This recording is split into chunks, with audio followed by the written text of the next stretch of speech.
Ya, terima kasih Pak Ketua.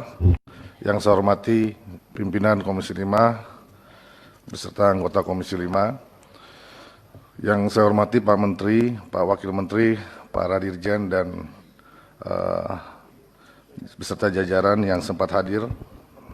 Yang pertama-tama seperti biasa, saya memberikan apresiasi atas tindakan yang cepat atas penanganan bencana yang terjadi di beberapa tempat di seluruh Indonesia ini. Seperti biasanya Pak Menteri sangat responsif dan dapat memberikan solusi yang terbaik dan tercepat dalam proses penanganan bencana-bencana tersebut. Yang kedua, saya ingin melihat dari pencapaian realisasi anggaran yang ternyata lebih rendah dari prognosis yang sudah kita bicarakan sebelumnya. Saya ingin menanyakan ke Pak Menteri, apa penyebab terjadinya kegagalan itu, berapa besar sisa lelang, berapa banyak dana blokir, yang kemudian apa menjadi penyebab dana tersebut diblokir. Seperti gambaran yang tadi disampaikan Pak Joni Allen, saya lebih sedikit memberi penajaman bahwa kalau kita berasumsi bahwa dari 103 triliun itu 65% adalah belanja modal, sementara dalam proses pelelangan selama ini di 2020 itu sebagian besar lelang yang ada di Kementerian PUPR itu selalu di bawah 20%. Dengan asumsi di bawah 20% itu terjadi selisih 13,5 triliun dari belanja modal tersebut. 13,5 triliun itu kalau kita persentasekan adalah 13% dari total anggaran yang Bapak kelola. Lantas kemudian pencapaian Bapak di sini mencapai 93% realisasi anggaran dan realisasi fisik 94%. Sementara kalau dari sisa lelang saja kita sudah bisa berasumsi dengan asumsi 20% turun dari HPS yang tadi. Itu kurang lebih 13%. Itu yang kedua, Pak. Yang ketiga, hal menyangkut masalah realokasi refocusing pada saat pembahasan anggaran 2021 di September 2020 lalu saya sudah mengingatkan kepada Bapak apabila terjadi hal-hal yang kemudian di luar keinginan kita semua terdapat realokasi dan refocusing, dan itu ternyata betul pada 12 Januari yang lalu sudah ada surat edaran Menteri Keuangan tentang realokasi refocusing di masing-masing kementerian, dan saya berharap bahwa dengan adanya hal tersebut tentu Pak Menteri sudah menyiapkan langkah-langkah antisipatif dari yang sebelumnya, dan kami berharap agar supaya hal-hal yang sifatnya untuk menyangkut masalah kepentingan masyarakat kecil di bawah, terutama UMKM, itu tetap menjadi prioritas, dan kemudian khususnya yang padat karya, itu tetap menjadi perhatian prioritas buat Pak Menteri. Kemudian yang keempat adalah menyangkut masalah proses lelang dini yang sudah dilaksanakan. Ini yang semakin parah, Pak. Kalau tahun lalu di 2020 masih di angka 25% sampai 30%. Kali ini di Sulawesi Selatan ada yang menawar sampai 48% dihilangkan. 52% Pak nilai penawarannya. Dan itu diajukan sebagai pemenang lelang. Nah ini saya ingin mengingatkan bahwa secara logika sudah sangat tidak masuk di akal. Bagaimana pengusaha yang orientasinya adalah profit bisa menawar dengan angka serendah itu. Ini semua juga kemudian harusnya menjadi bahan pertimbangan, terutama Pak Dirjen Bina Marga. Harusnya BP2JK ini diberikan pemahaman-pemahaman, ya, bagaimana proses itu secara logika. Kita ini orang matematis, Pak, gimana hitungannya nggak mungkin masuk itu 48%. Kepala balainya ganti, Pak, itu Sulawesi Selatan, itu udah nggak bener. Maksudnya apa? Ya, kita itu akan sangat berpengaruh sama penyerapan anggaran Bapak nantinya. Kita bayangkan, Pak, kalau misalkan dari total kegiatan semua menawar 35% ke bawah, berapa sisa lelangnya? Ya, itu kan harus direvisi kembali. Kita juga belum tahu laporan revisinya, belum ada juga nih. Mungkin apakah yang kemudian sisa lelang itu dibawa kemana? Itu kita juga butuh laporan dari Pak Menteri, kegiatan apa, apakah menjadi kegiatan baru ataukah semuanya masuk di realokasi refocusing menyangkut masalah COVID-19 tadi. Selanjutnya yang kelima, Pak, dari satuan 3 yang Bapak berikan kepada kami, alhamdulillah untuk Dirjen Bina Marga dan Dirjen Bina Sumber Daya Air sudah cukup detail. sudah cukup baik dalam konteks fungsi pengawasan kami. Kami tentu harus mengetahui kegiatannya di mana, apa, di mana lokusnya, gitu Pak. Khusus untuk Pak Dirjen Perumahan, Pak Kalawi, saya minta Bapak juga memberikan nama-nama kegiatan itu di mana aja. Jangan hanya Provinsi Jawa Timur, Provinsi Sulawesi Selatan 5 paket, tapi nggak tahu rusunnya yang mana. Di mana kabupatennya, di mana yang dikerjakan gitu loh. Saya minta Bapak lokus-lokus itu, saya bawa ini satuan tiganya, hanya menyebutkan provinsi dan nama kota. Jadi kalau bisa Pak, biar jelas, ya seperti Bina Marga menyebutkan poros dan anggaran, seperti sumber daya air menyebutkan nama kegiatan beserta anggarannya, itu jadi kita paham bahwa apa yang menjadi target dari Kementerian PUPR.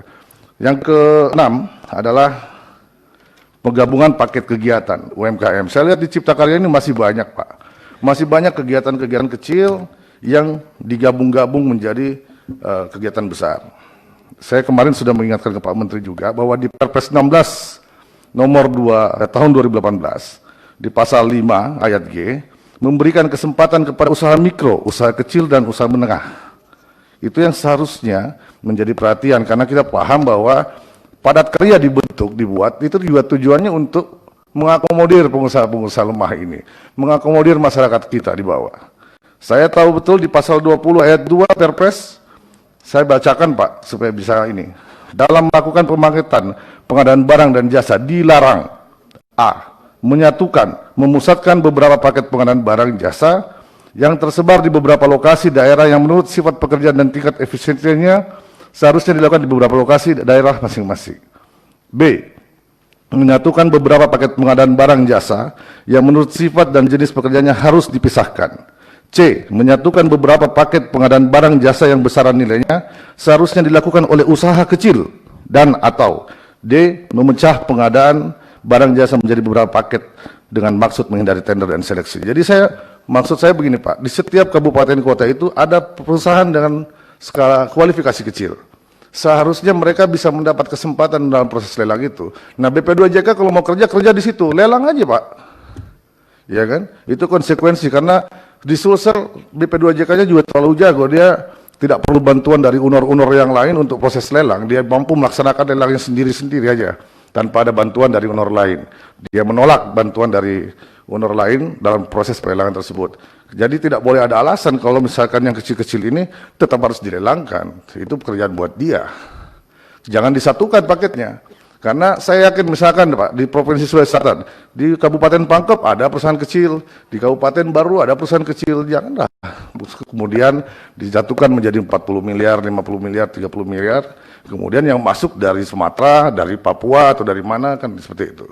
Jadi saya yakin semakin kecil anggarannya tentu, kalaupun alasannya disatukan agar supaya ada yang mau mengerjakan, tentu lebih parah Pak kalau dia berdomisili di Sumatera tapi harus datang ke Kabupaten Pangkep mengerjakan 7 miliar atau 5 miliar.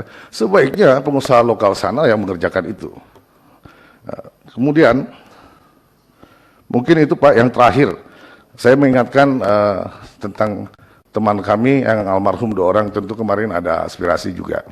Ya, pasti itu sudah dijanjikan kepada konstituennya.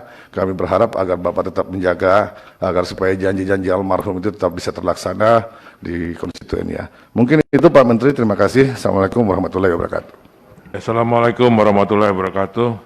Yang pertama tentang wasiat almarhum tentang program, saya sudah niatkan sendiri Pak, bahwa ini satu wasiat, jadi saya akan kawal betul.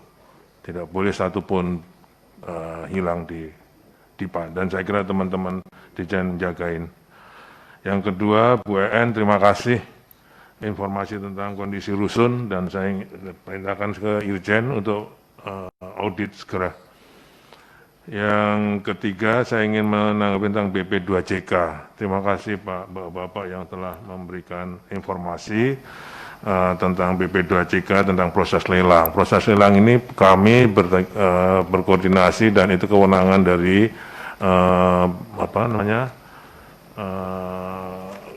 bukan KPK apa? LPA, LKPP. Jadi kalau kita mau merubah, kalau kami yang ada di kementerian di bawah 80 kami hanya mendigging sampai ke HPS-nya. Kalau ada harga timpang itu bisa gugur. Nah, tapi kalau sampai dengan 48% saya sudah panggil ini Pak Dirjen, cek kalau benar ganti langsung kepala balainya kalau dia mengusulkan sebagai pemenang 48%. Jadi terima kasih Pak Andi. Izin Pak Menteri, saya kasih lihat contohnya Pak. Satuan 3 yang dari Bapak nih.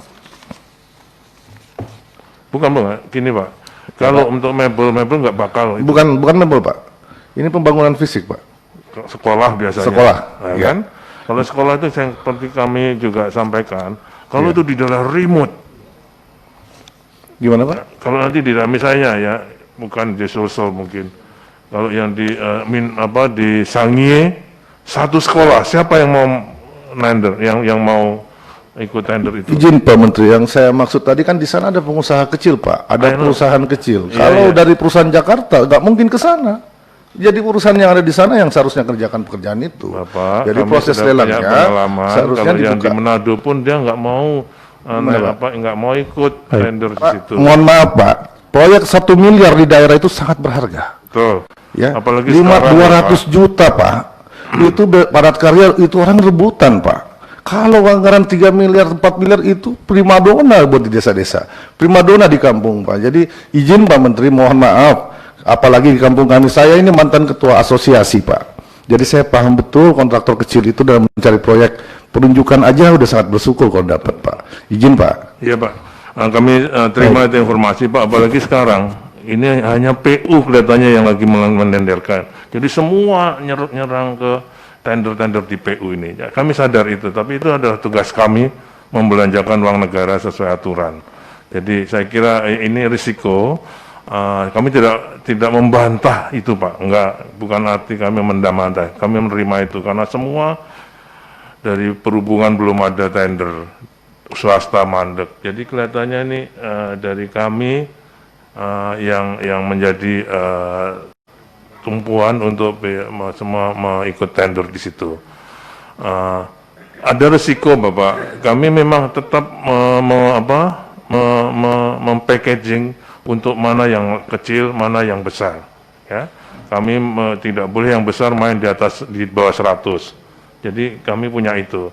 Tapi kalau nanti dan tadi misalnya yang kecil nender itu risikonya pengawasannya harus lebih ketat, kualitasnya harus lebih jadi tinggal kita trade off saja. Jadi itu tapi kami terima informasi itu Bapak. Jadi bukan kami tidak ada kepentingan kami menggabungkan paket, tidak ada.